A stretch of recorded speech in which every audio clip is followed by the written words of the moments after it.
When I think of my life before Jesus, it really sends a chill down my spine because I had the head knowledge, but not the heart knowledge. I had a wonderful family. We went to church every Sunday. We went to Sunday school, evening church. I went to NYF on Wednesday nights. But looking back, I did not have a relationship with Christ, and I think that was the missing part of my life. I wish I could say that I knew at 12 years old, I gave my life on this date to Jesus, and I can't say that. It was a long process along the way.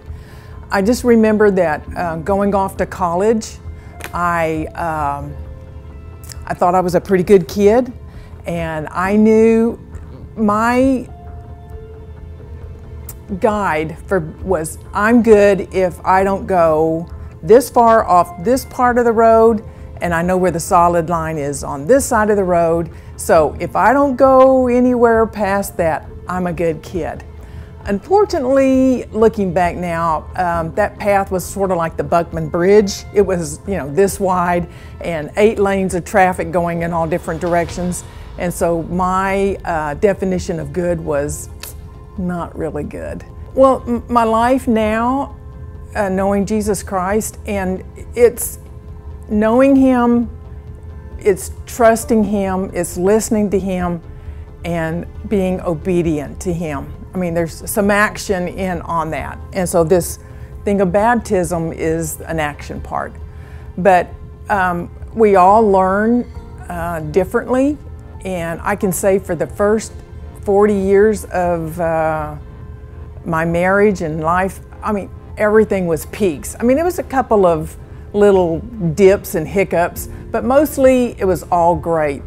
But in the last 8 years, my niece, Courtney, was killed by a hit-and-run driver, drunk. Devastating to the family. My dad died of the effects of Parkinson's disease. My mother died last year of a stroke and the ramifications of all that.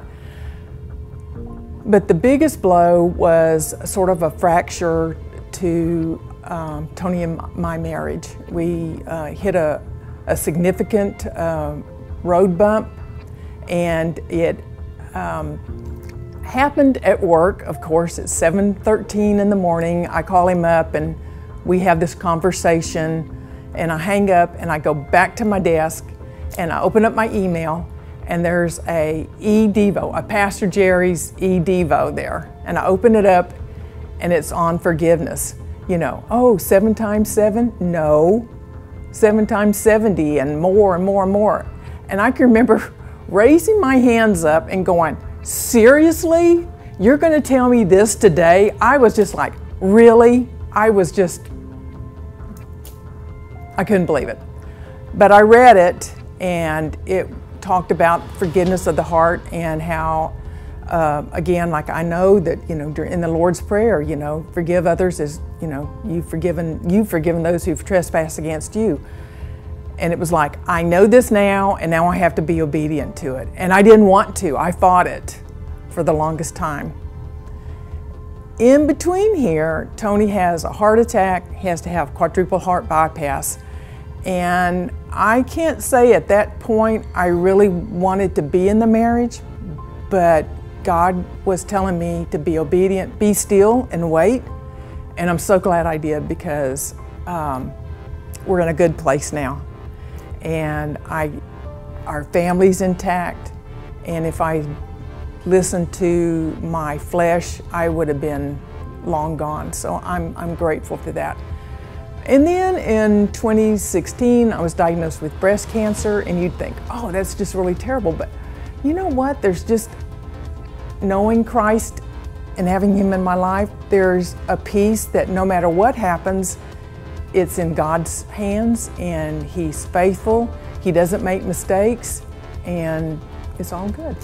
I don't want to be like the Pharisee. Oh, look at me. I got baptized today, so look how great I am. And I don't want that. I want people to see that these have been my struggles, and you know, if you think that just because you go to church you're saved, you're not. God can change you. He can bring peace to your life and meaning to your life, purpose to your life.